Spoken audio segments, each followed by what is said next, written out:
Welcome to the 106th Sawdust Nation podcast. We're here today with Nap from Nap's Naughty Works, LLC, and Josh from the North Country Woodworking, as well as myself, Nick, from NPG Creation Shop, lad. We have a real humdinger for you today. Our theme of today is probably going to be safety, isn't it? Safety? Something like that. All right, so buckle up and let's get ready to rock and roll. What's going on in your shop there, Nap? Well, you might as well say lack thereof a shop still. Oh, come on. You still have a nice garage. It's a very beautiful garage. It's bigger than both of yours, but size matters. It does in this case. I wanted to be further along than I am now. Obviously, I haven't really touched anything because you guys have been seeing a lot of stories on not a lot, but a few. Like I did yard work the other day. It was nothing shop related. I did fireworks, all the fun things, but I'll get into my weekend here shortly. I was hoping to have power in my garage this past week. The electrician, he's an old fella, and he's like, "Yeah, I'll get to you probably by the end of this week." And I'm like, "Oh, okay." So one thing I learned here: when you get a quote from somebody, ask someone else too, because they might get to you faster. Unfortunately, I'm kind of a man of my word, and when he gave me the price and I talked to my electrician buddy, he said it's actually a pretty good price for what he was doing. So I stuck with him and said, "Yeah, I'll use you," and didn't get second opinions. So that was kind of a rookie move on my part, but it seemed promising that I was going to get this stuff a little sooner than, what I am. But currently, the shop is in disarray still, but I'm probably just for shits and gigs, or for giggles, for the PG side of the house, I'm going to plug my laser into a 110 outlet because that's all it takes. And I'm going to just play with the laser because I need to do something in the shop. It's driving me absolutely bonkers that I don't have anything to work on. I've got projects that I want to do, one of which is actually kind of inspired by Gears and Fire. Tim over there, he made a table a while back out of walnut. He had these dowel pins that locked in the main portion of the table with the end boards, where he did like the perpendicular, and then he put the dowel rods and all that stuff. I want to do something like that because my first table I ever made was made with pocket holes and no glue, no joiner, and everything else. And it became my CNC table later on. So the table that you didn't see, my old table, Josh, you saw the remnants of it. You saw what the Onefinity was on, but the one that Shapoko was on was the very first table I ever made, and it was a wreck. That's why I use it as my CNC table, because I was not going to put that in the house. So I do want to make a table like that. I got a couple of little projects I want to do for the house, just because I can. I've got time. I'm going to have to let a customer know there's a possibility that I'm not going to be able to get to his job because I don't have any power yet. It's kind of like one of those things where you're like, sorry, man, like I'm kind of at the will of my electrician at the moment. But so that's what's going on with the shop. It's still just a disarray and a mess. But you all did see the story about me going to Acme Tools. Now, I didn't buy the whole store, but I did buy stuff.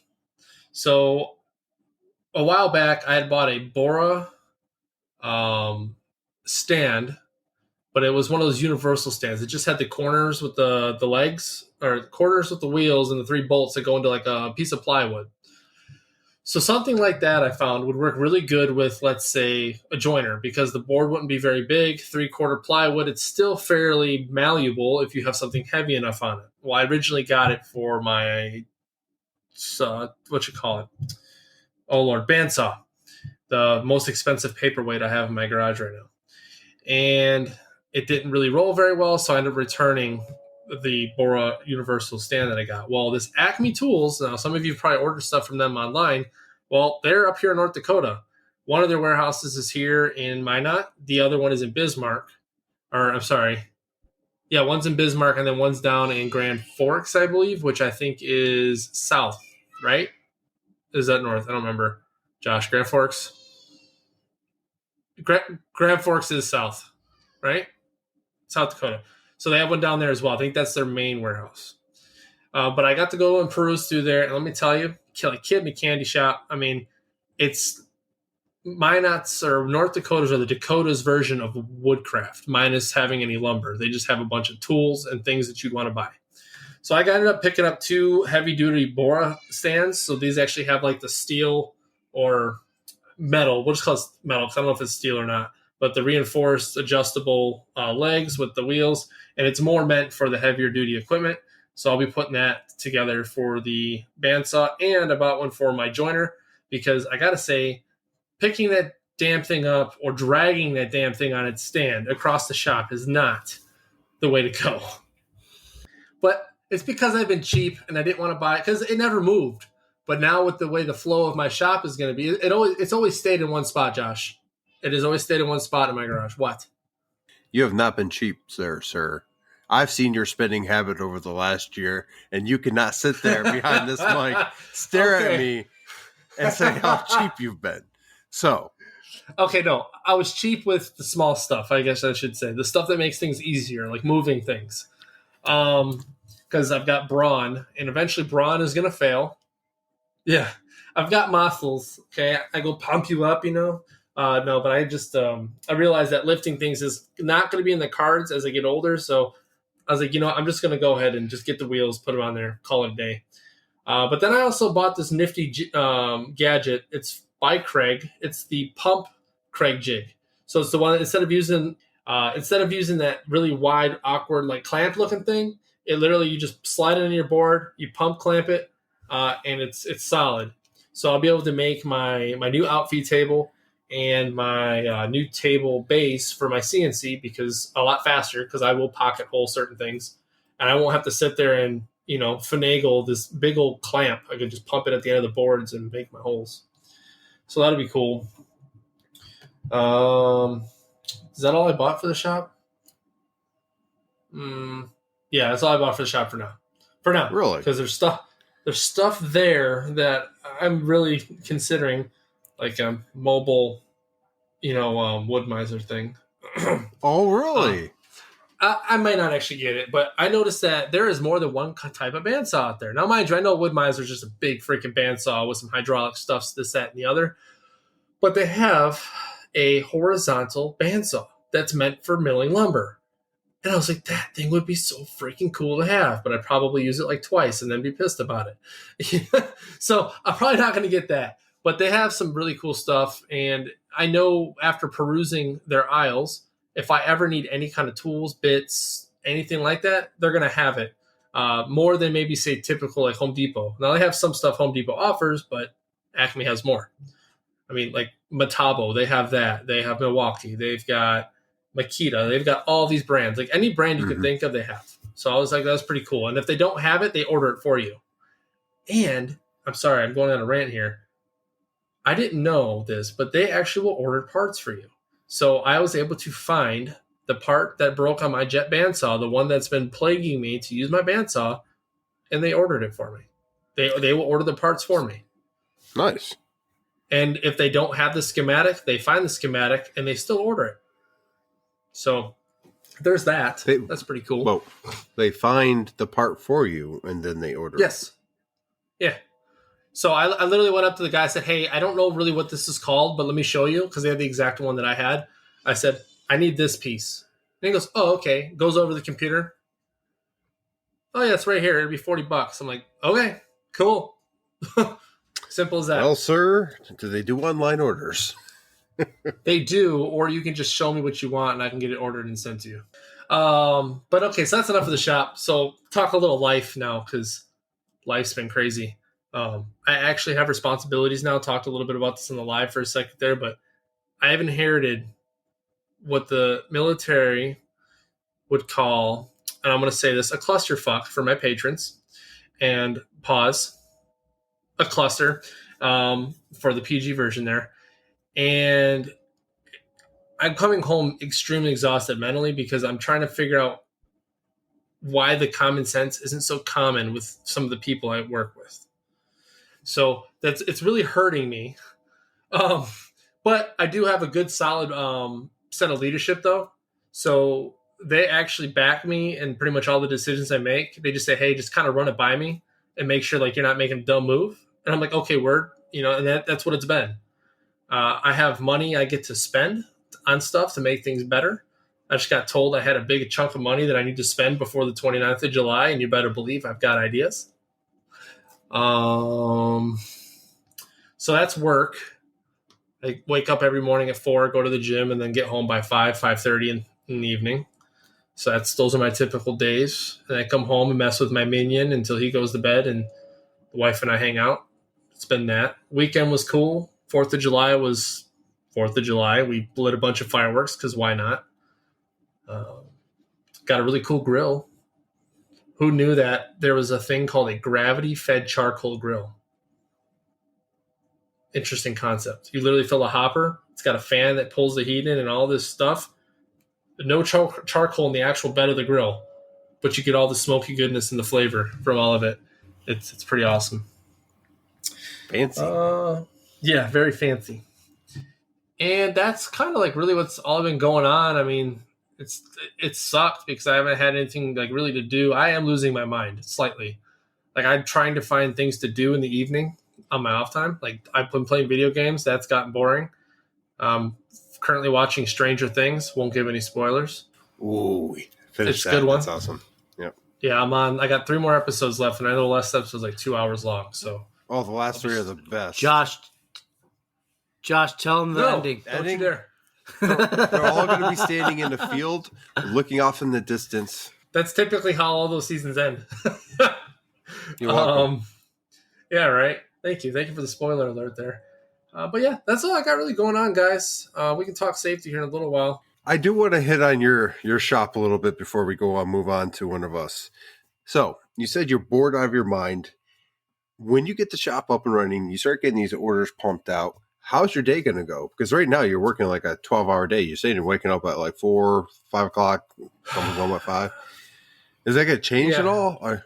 So this is the beautiful thing about being a section chief. So no, I won't abuse it. Okay. But they literally told me you make your own hours. As long as the job's getting done, you as the section chief make your own hours. You don't got to give us reasons, nothing. So I have the option to work split shifts where I get some stuff done in the morning. I can I can work earlier and get off earlier. I mean, I can't really go in any earlier than 7 because 7's when we start the day. But as long as I work an 8-hour day, I don't have to stay there 12. But right now, because of everything that's going on, my first 2 months here are going to be my longest months of just like getting things situated and fixed. Yep. But my goal for them, and I told my guys today, I was like, listen, these first 2 months of me are going to suck because we're going to be changing a lot of stuff, making things a little bit better. So that way, when we all come to work, all we got to do is this. Inspections, done. We got stuff to turn in? No. How's our supply looking? Good. Okay. Do your normal stuff throughout the day, and then we go home and not have to worry about all the BS. So trying to make it easier for us there so that way I can, Josh, facilitate my evening adventures in the shop because, yes, that is something that has crossed my mind. But you definitely watching Stranger Things. Yes, I am doing that. But the one thing I will say is I am going to be doing it a little bit different with business here. Whereas when I was in Texas, I was able to just take a lot of orders and I could do it because, let's face it, teaching's teaching, and half the time we weren't teaching anyways. So I could easily go to work like on 3 hours of sleep, do my lesson for the day, and be fine. And then just sleep a lot after that. But here, I'm not going to do what I did there.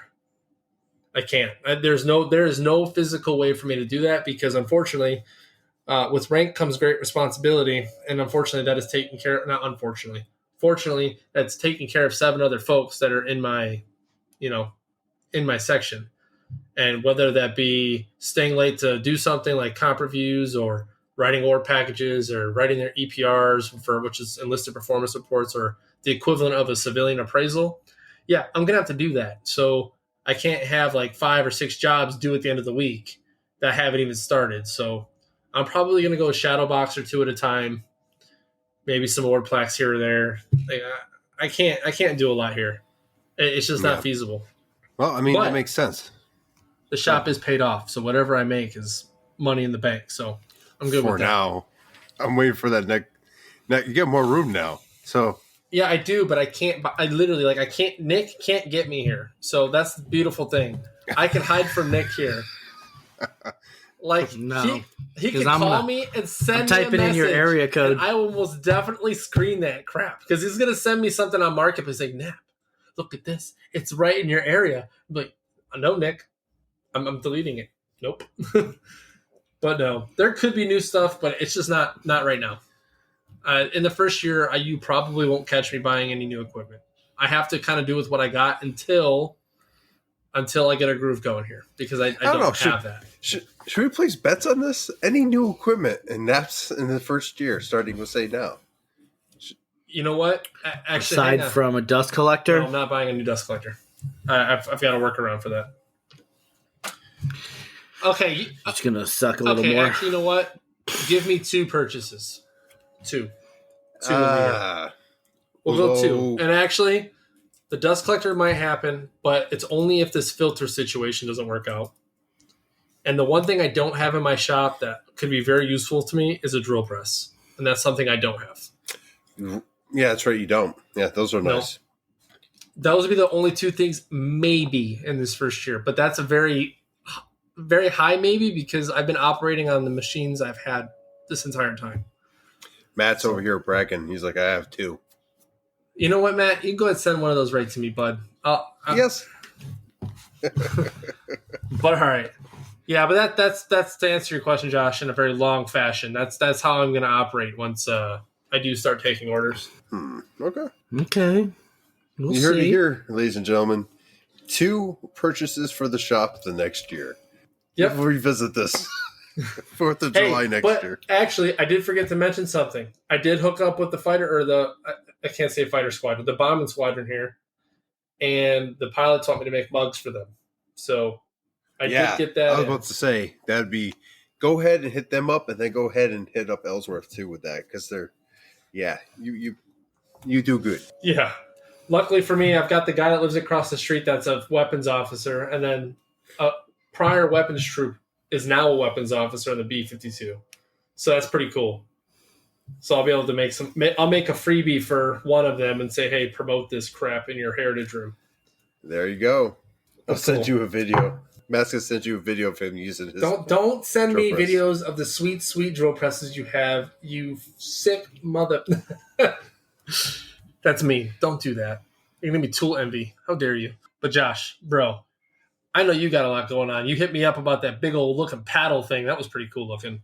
Tell me about everything that's going on, man. Well, I did the longest engraving I've done in my shop with my new laser, and it was 3 hours, a little bit change. I did that whole arm.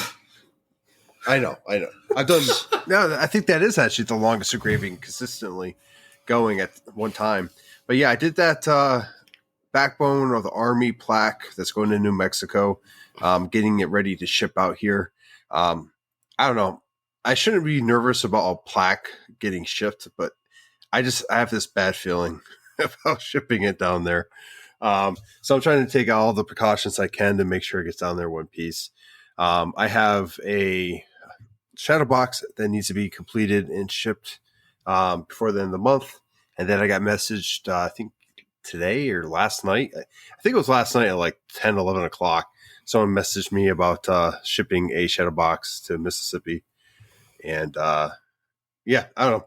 I have to dive down that rabbit hole. I do have a set of cornhole boards that someone wants me to make. I have a plaque. I just made another plaque on some walnut, and that was the I Flew poem that I did one similar in cherry a while back. I did this one on walnut because that's what I had, and I had to kind of revamp the settings on it because last time I engraved this was on the actual Glowforge, and the settings are obviously quite a bit different. So I got that set and done, did some testing with that. And I got to say, like, using Lightburn and not having to deal with another program other than Lightburn is just sweet. The capability of that program alone for designing is just, they've increased the capability since I've started using it. And I've been using it for, I don't know, like 2.5 years. And like just the trace program on there alone is absolutely amazing. Like, it has gotten so much better from the start. I threw a picture in there, and I always do this. I take a picture, I throw it in there. I'm like, we'll see how well it does. And just did an update for Lightburn, and it nailed every line and everything I needed for that particular image. Then I threw a little another picture at it that had a lot more detail, and it did not do as well. But that's why I have a designer I go to for certain images. So Josh, real quick, I don't mean to interrupt you, but on that, so my cheat code these days, and I'm sure you've already figured this out, but if you're trying to get like a logo or something for like, let's say to carve, I always throw it in Lightburn, export that sucker as SVG, and you're like, hey, I made an SVG. That's exactly what I do. That's how I make most, I would say 95% of the SVGs I get. I also have Inkscape. If I can't really get Lightburn, what I'll do is I'll get Inkscape. I'll reduce it to a couple different colors and isolate some grays. And then I'll try Lightburn again. And then I can back and forth it until I get it. But then again, there are images where I know for certain that I'm not going to get a good crisp SVG from. And I reach out to the designer I use, and he'll hook me up. He just went through a move, but he's back. He's in place, and he's actually. You talking about Johnny Chaps? I am. He's actually going to be doing a file for me here shortly. The New Mexico job is actually going to order 3 more plaques from me, and or talking to me about ordering 3 more. They want me to do like almost like a 3D rendering of some patches. I'm going to see if I can get them to do the same thing like I did the backbone. And do it that way, because then it'll give that 3D look with the burnt and all the detail. And if I get him to do that, I'll be sending more down his way. And those are fun projects. I really like lasering, especially if I can use the CNC and the laser. I have a lot of fun utilizing those tools. And with that, I've been doing a lot of tiling on the CNC. I had Cape Prairie come down, Matt, and he had a couple signs that he wanted me to carve up for him. So we spent a day, basically. It was 2 different signs, and one was like 40 inches. The other one was like 38, and we had to tile those. And then we had a project to throw in the laser. It was a poem going on a board. And then he's going to do some additional work once he get back in his shop. But we did those items for him and got them done. And, he doesn't have these tools yet, but he's considering them. So I keep trying to sell him my Glowforge is sitting in right next to my left, because that's still sitting here and available. If anyone wants it, they can reach out. Is it listed on Marketplace? I believe it is. My wife does that for me because she tends to do better when selling things.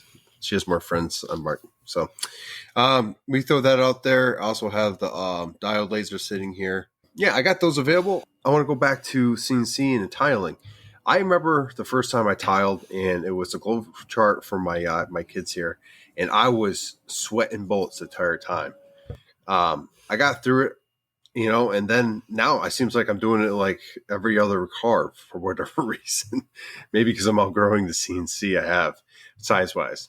But so I napped this last weekend because, I was going to do some tiling on the laser. And I've watched this great tutorial that's on YouTube on the Lightburn page, and it talks about how to tile, how to line things up and cut it in the pieces you need. And I've watched this probably, I'm going to say 3 times in total, skipping through the parts I really need to home in on. And I've already designed the file, that backbone file, before I was doing all this. And I went and I set it in there, and it fit. The entire piece fit. I'm like, great. Now I got to make sure I did the file right. So when I pre-planned all this stuff, when I first initially set up the job, I already designed it in such a way I could do it all in one pass without tiling, which saved my butt when I went to go do it, because I forgot I did that. In my mind, I was still thinking tiling. I don't know if it's because I did the job with Matt from Cape and Prairie, and I was just stuck on that particular topic. But I came up with a couple different things to help me in the future when I do have to do tiling on the laser. And some of this was kind of like a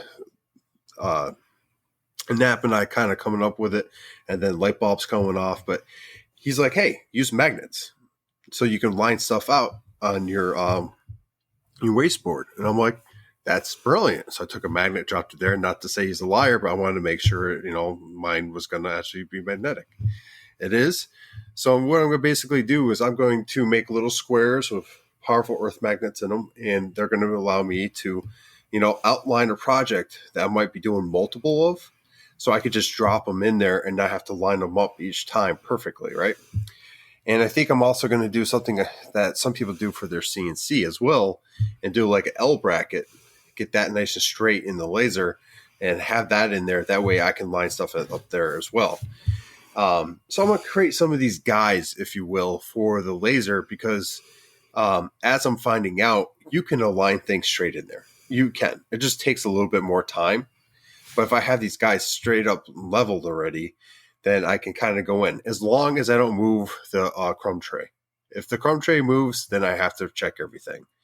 But if I'm doing the same project or same engraving over and over and over, which sometimes happens more toward the Christmas season, then I can go ahead and rely on that, because I'm not going to be going ahead and focusing with the autofocus or moving that crumb tray in any way. So kind of ties into a little bit more of the tiling, right?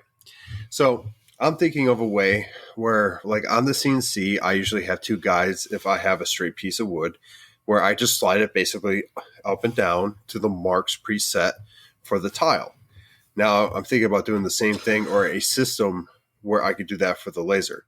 Because let's face it, you get a bigger piece of equipment, eventually it seems like the third, fourth job you get is going to be bigger than the cutting area that, well, you have. So these things are just playing in my mind. I'm trying to figure them out because, I want to plan. So when someone goes, hey, I want this huge project done, I can see, yes or no right away, versus trying to think about it and get back to them. So those are some capabilities I'm kind of trying out and trying to figure out. Probably do some test carves here and see how that works out. But I'll keep you guys apprised on how that's going. Kind of going back into the shop a little bit. Rearranged. I know I've been talking about this for the last couple episodes, but I still have empty drawers from getting those toolboxes, and I'm starting to fill those drawers up with some of the bins and stuff around, giving me a little bit more space here and there. And there is a jumping spider, not the ones I printed, but a live jumping spider in the shop that, oddly enough, every time I go in the shop, I find it at least once. Like the first time I noticed this, it was on top of my drill press that Nap doesn't have. It was just kind of chilling there. And one of my neighbors were over and they're like, hey, check out the jumping spider. I'm like, cool, leave him in there. He'll kill some insects, because flies get pretty bad around here in the summer. Next time I go in there, I went to go use the mortar serve. He's on the mortar serve. And it's just a theme. Like the first tool I go to use, this thing is there each time. And I'm not going to kill it. I just kind of, tap it on another tool and leave it alone. But yeah, it's been kind of cool. It was in the bandsaw. I went to go adjust the bandsaw and it dropped down kind of squarely away. It was in the torch. I went to go light the torch. I started the gas and... He's playing with fire now. He's daring you. He's daring you to kill him. I went to go start it up, and I see this black thing just pop out and like jump out, and pretty much. But it's been this interesting little thing. So, like, I expect to see it. I don't really care for spiders, but like jumping spiders and stuff, I know that won't really mess with you. I'm okay with, and it's kind of cool because when I get in there, I'm like, when am I going to see this thing? Did you name him? Not yet. I have not named him. But it's definitely a female. It's a little bit bigger than the normal one, jumping spiders you see. So I'm just kind of letting it do its thing in there. I know I have a wolf spider in there that's fairly large, because when I was moving all that wood and stuff around, I saw it. And it was funny because you ever see those cartoons where like you see the like cartoon person reach down and move something and the mouse goes like, that's exactly what it looked like. I went down and I moved this like some papers, and this wolf spider just like looks up at me and it like takes off. So I know I have a few spiders in there, but they're keeping the bugs down and at bay. So as long as they don't bother me, I'm pretty okay with it. Yeah, I got a lot going on in there. I'm doing a lot of different things. I'm doing a lot of admin stuff as well. And with that, I want to hit on this real quick. A while back, we did an episode where Nap was asking us webpage or Etsy. And at the time, I was leaning more toward the Etsy side for the reasons I listed that, so I'm not going to rehash that. But I've had some things happen in Etsy that I was very uncomfortable with as of late, and I'm actually starting a web page as well. What happened? Well, I think I've talked about this a couple times, but I had a client reach out. In my description, they say, please reach out to me first before purchasing because it might change the price depending on what options you like. And instead of doing that, they bought it right away. So I had to reach out, had a telephone conversation with them. They were understanding, but that made me uncomfortable because if one person does it, it probably will happen again.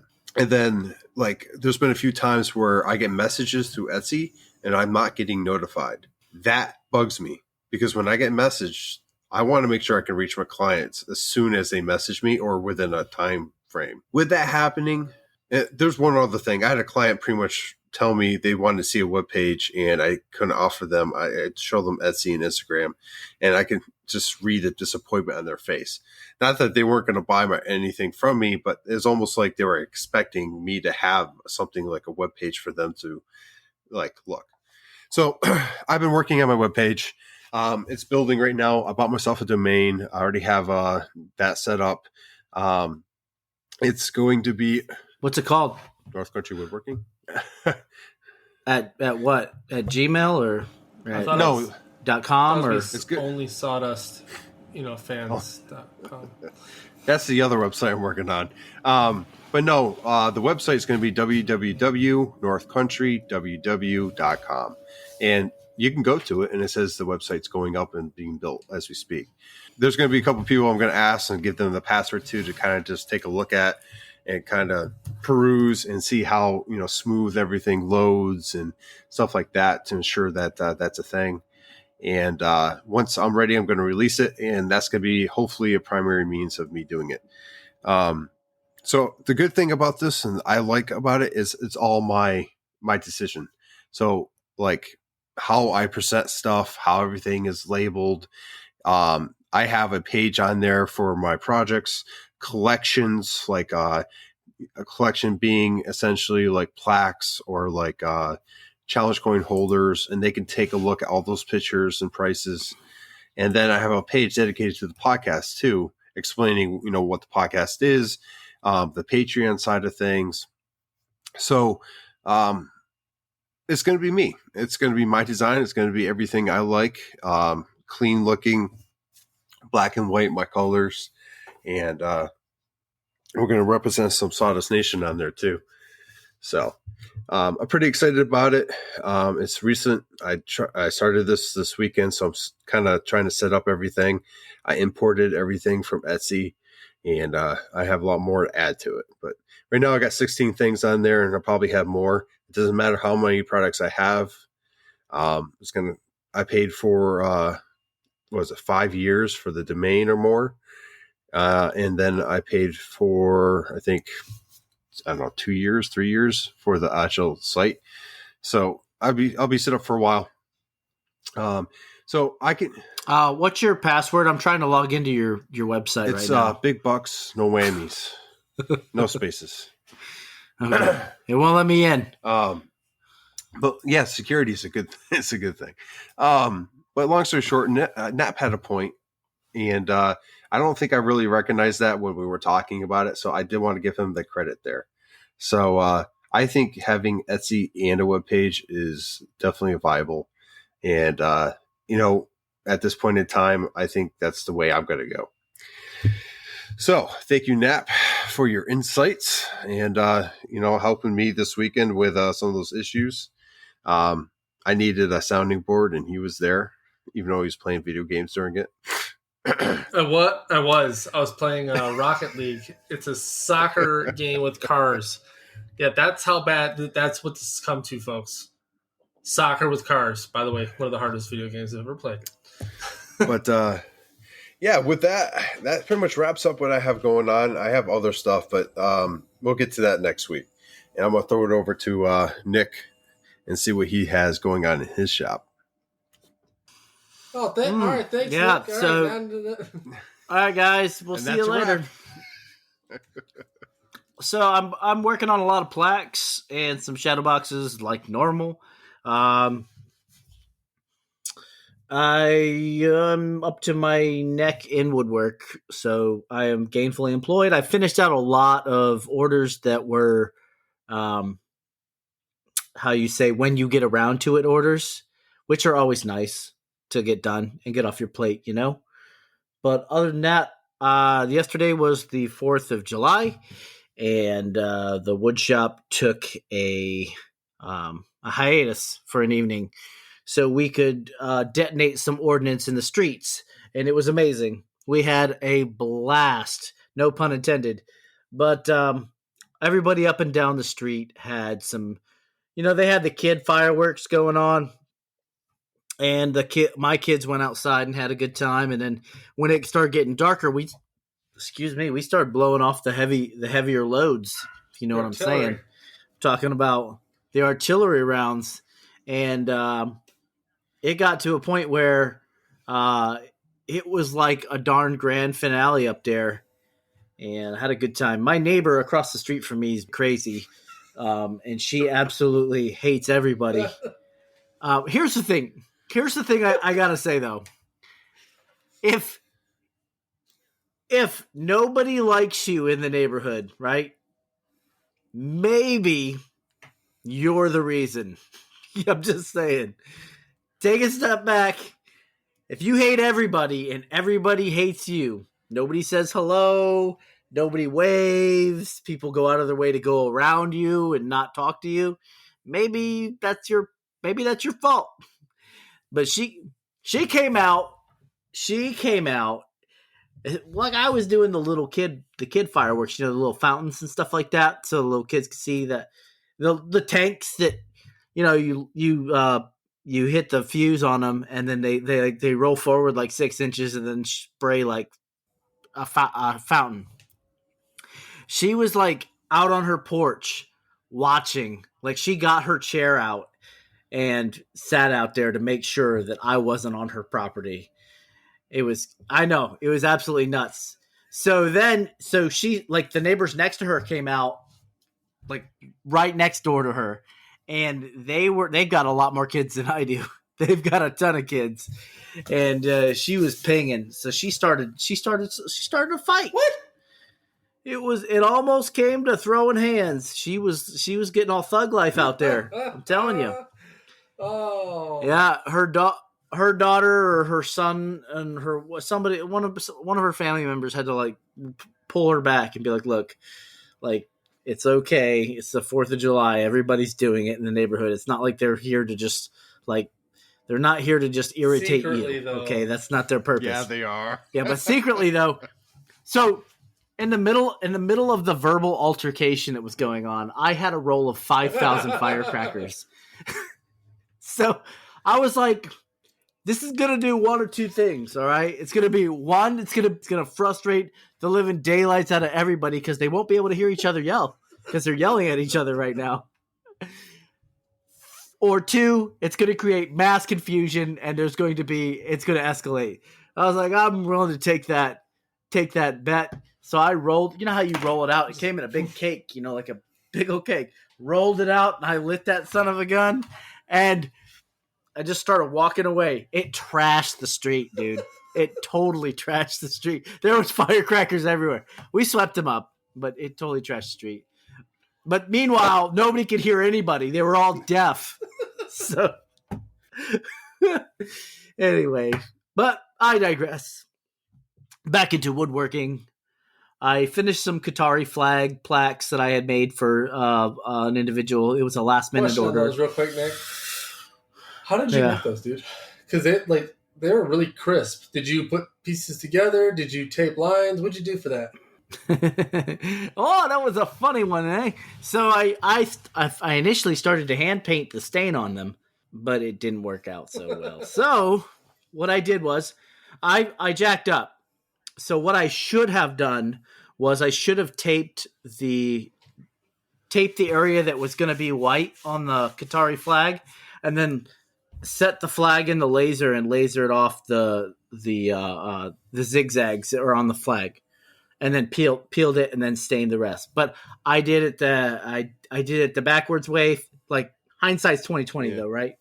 So what I did was I put the raw piece of wood on the laser, and I etched the zigzag into the wood so I had a guideline. Well, the hand painting didn't go so well. So then what I did was I got painter's tape, put it back down on the what do you call it?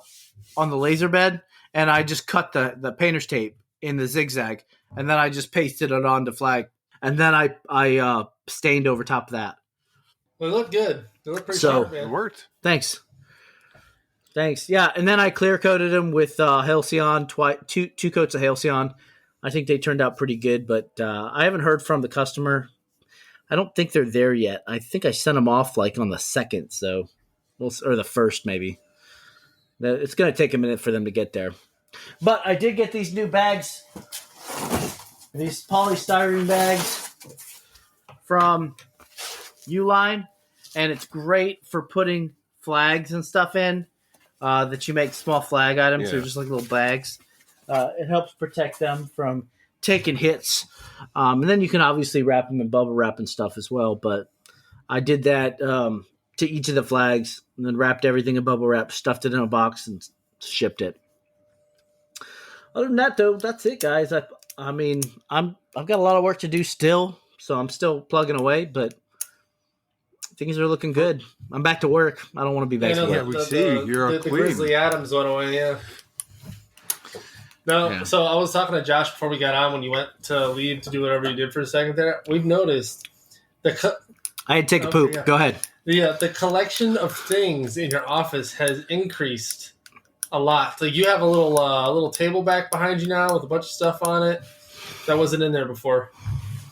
And that's a lot of Uline boxes back there, by the way. Well, more often than not, you're not like so. You ever hear the phrase, you better rather have it than not need it than need it and not have it? Dude, it's that way with boxes all the time.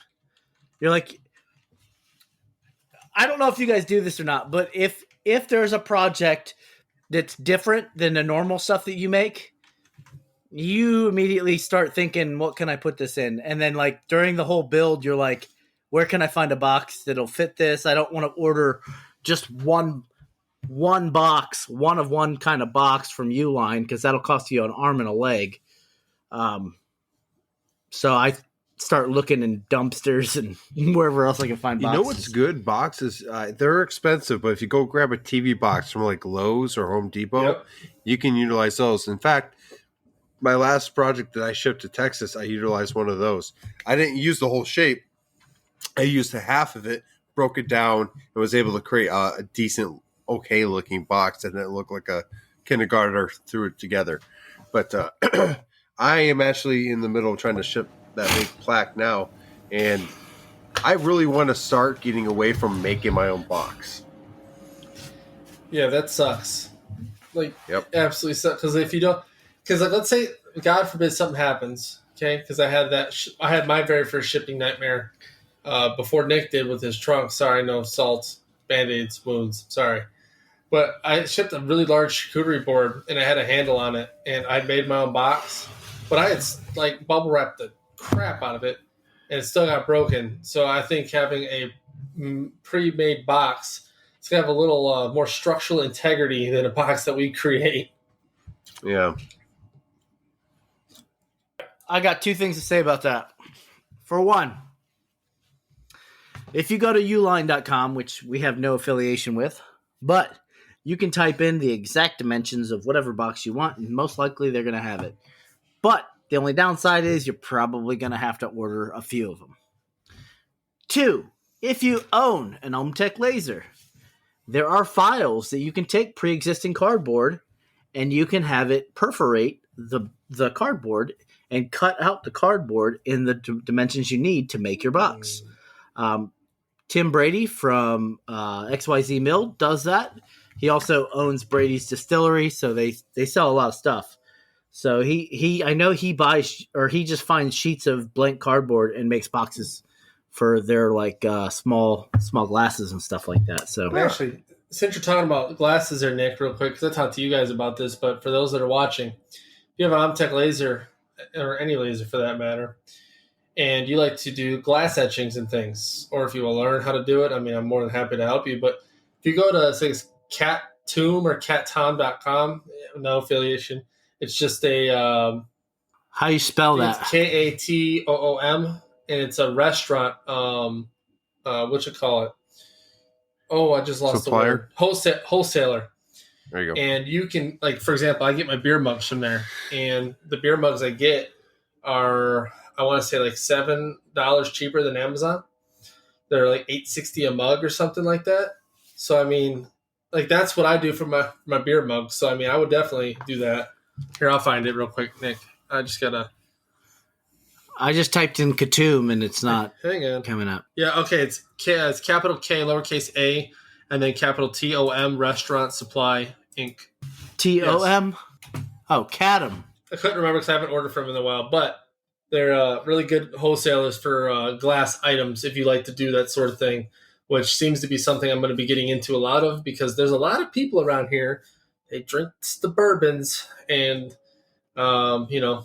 custom decanter sets and glasses are pretty awesome. Gotta stay warm. You drink the bourbons. Yeah. Hey, that's a false warmth. Still feels good. No, mind. Anyway. But yeah, so I mean, man, we went off on a bunch of stuff, huh? Wholesalers. Anyway, so, well, what I wanted to get with is this. With that Uline, they not only sell boxes. If you go on their website, and this is just one of the many websites you can go to find safety gear, but they have a whole bunch of OSHA approved safety gear. So if you need like traffic cones for some reason, or if you I'm serious. Your shirt, like beware, real man stuff going. Anywhere from gloves to whatever, man. I'm telling you, they have a ton of safety gear. They even have scales if you want to start shipping your items. So it's like a one-stop business shop. And they're also subscribed to the Net 30. So it's like that credit card for your company. So they do have a let's see here. Another thing on that safety stuff. So another thing, I think they sell these type of gloves too, but I know a while back we got care packages from Totalboat, and they sent us those like safety orange gloves with like the gripping on the hands. So I used to use mechanics gloves for everything because that's just what I've always used. But I found that those are like the best gloves for just working with like, lumber and doing like your milling and stuff because one, I don't lose any dexterity with those gloves, and I have more gripping power, if you will, when handling the woods, and I don't get splinters. So, wow, they even got wood crates on here. Yeah, so wood crates is a whole nother monster in itself. You can create your own, but man, it's a task. Yeah, dude, it's so. But also, what I do is I'll also save boxes. I have a whole closet. Wow. Okay. Wow, this Katom.com has everything, man. I don't know if are you saying Katom, Victor, or are you saying Uline? I don't know. I think Katom might. I don't know about Uline. They have commercial patio furniture. Holy cow. So I'm actually looking at Uline right now. It's actually the first time I've taken a look at it. And you're right. I can go ahead and put dimensions of anything I want in there. And it sure does. Yeah, it came up right up. And I can get 2 of them for or 20 of the boxes I need for $10 each. So, well, yeah, you're going to pay a fee. And then shipping, I'll tell you what I don't like is the cost that they charge for shipping, but what I do like is it shows up the next freaking day. Yeah. So they do not mess around. They are Johnny on the spot with their items. I also looked into getting I ordered a trash can on wheels. This way I'm not dragging a trash can of offcuts around. Right there is like, I actually went and bought I had to buy a new trash can because I wasn't going to pack it. I couldn't pack it. I bought a new trash can with wheels because that right there, I don't know what it is about just having it on wheels and roll it around. It's so much easier to push around. And then on top of that, go ahead. Sorry, for the smaller shops, I don't have the space to have a trash can and wheels to go back and forth. It just doesn't work in my shop. But I use the 5-gallon buckets at the areas where I make smaller pieces, like my bandsaw and my chops or miter saw, stuff like that.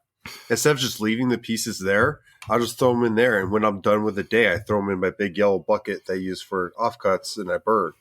And that helps keep the shop pretty clean too. I even use it for my joiner. What I do is I put a bucket over on the edge, kind of lean it. And then when I do my joining, I would say a good 75-80% of the stuff goes right in that bucket. So I can just dump it into the garbage afterward too. So if you don't have enough room because you have a small shop like me, 5-gallon buckets are your friend. Also, check it out, folks. For those of you who are using a lot of paper towels, you can get the wall mountable paper towel dispensers, the ones where you just wave your hand in front of it, and you can get the rolls for it through Uline. And the cool part about that is, say you got crap all over your hands from finishing, or you spilled paint, or whatever you're doing, right? You're not going back into the house to go get a roll of paper towels and irritating the wife and taking the paper towels from the house, right? Because we've all done it. We've all been like, oh, snap, I don't have any shop rags. Like, why are you taking that out there? I need it. Yeah. Are you bringing it back? I'm like, no, it's not. Never coming back. You might as well go get another one. So I got one. I got the one that you wave your hand in front of, and it just shoots out a paper towel. Boom. And it's not that it's only, I think the one I paid for was like I want to say $68. No, it was $90 for the dispenser. It was $90 for the dispenser, and it was $68 for eight of the big rolls of the paper towels that go in them.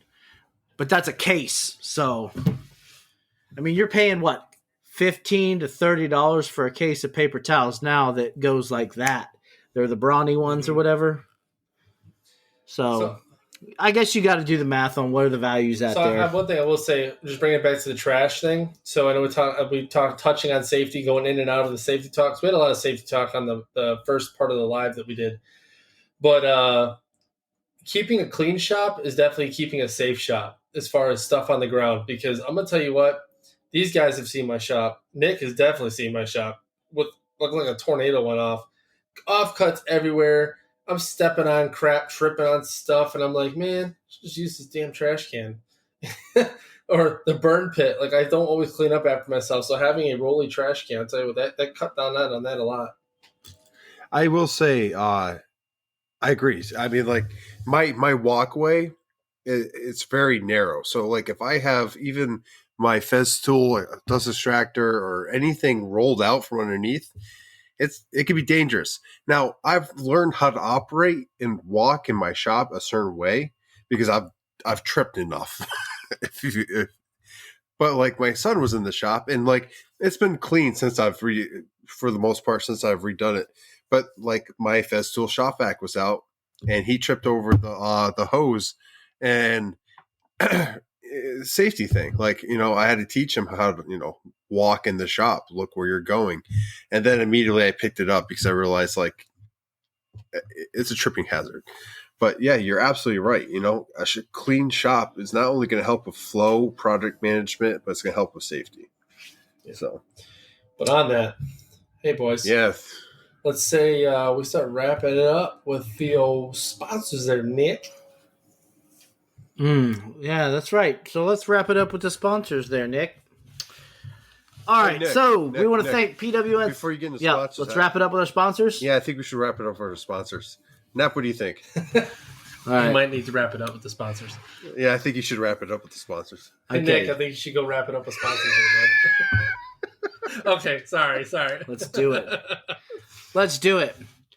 So let's thank PWN CNC for sponsoring this podcast. They help us bring you this content. So check them out, pwncnc.com, for that CNC aftermarket parts and spindles / dust boots, etc. Use promo code SAWDUSTNATION981 if you want 5% off your order of everything off the entire website. So please go over to pwncnc.com and order one of everything off the website. And next up, we have... Go ahead. Daniel was gracious enough. I forgot to tell you guys this, and I'm sorry. He bumped that up to 10% again. Ooh. Oh. So, yeah. Got sweeter. Sorry. Continue, Nick. All right. So for 10% off your order, use promo code SAWDUSTNATION981. And next up, we'd like to thank Totalboat for their continued support. The TB has that famous wood honey butter. What do you call it? Wood honey? I think it's wood honey. That wood honey is some great stuff. Give it a shot.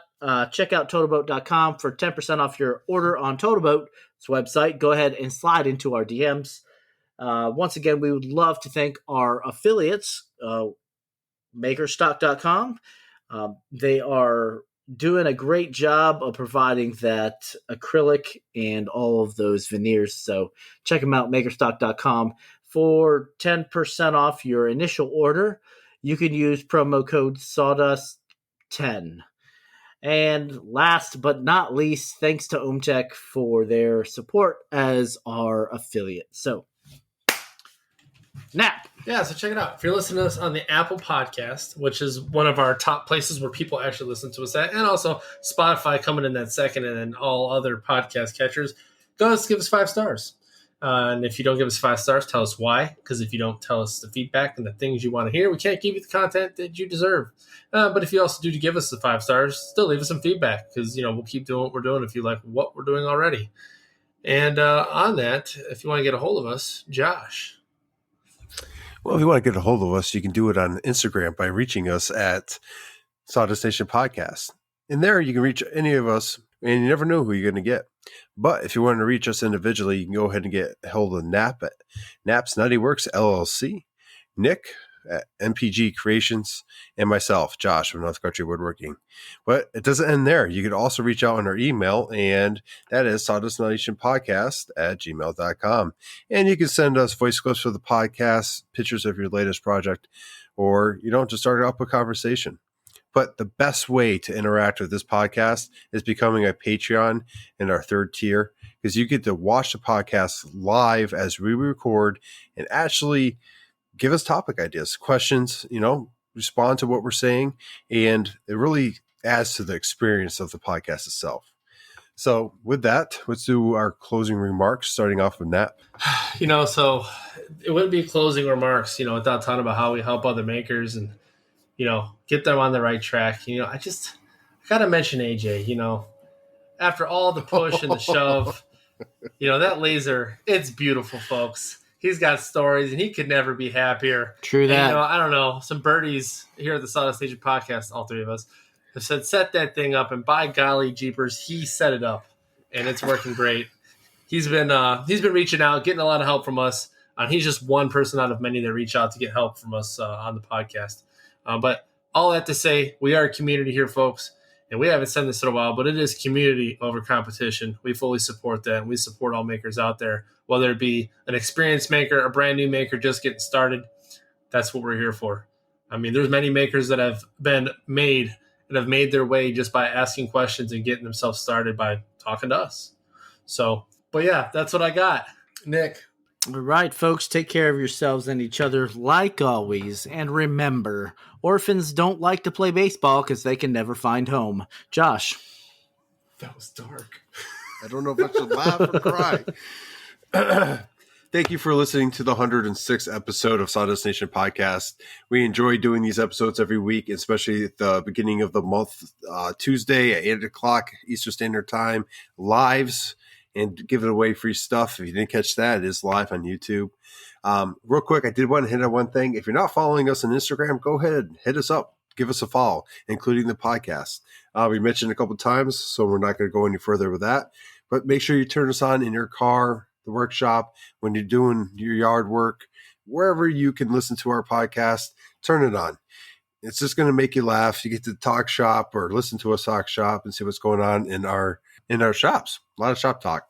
Anyway, with that, whole shop. With that, thank you for listening once again. Go make some sawdust, and Sawdust Nation out.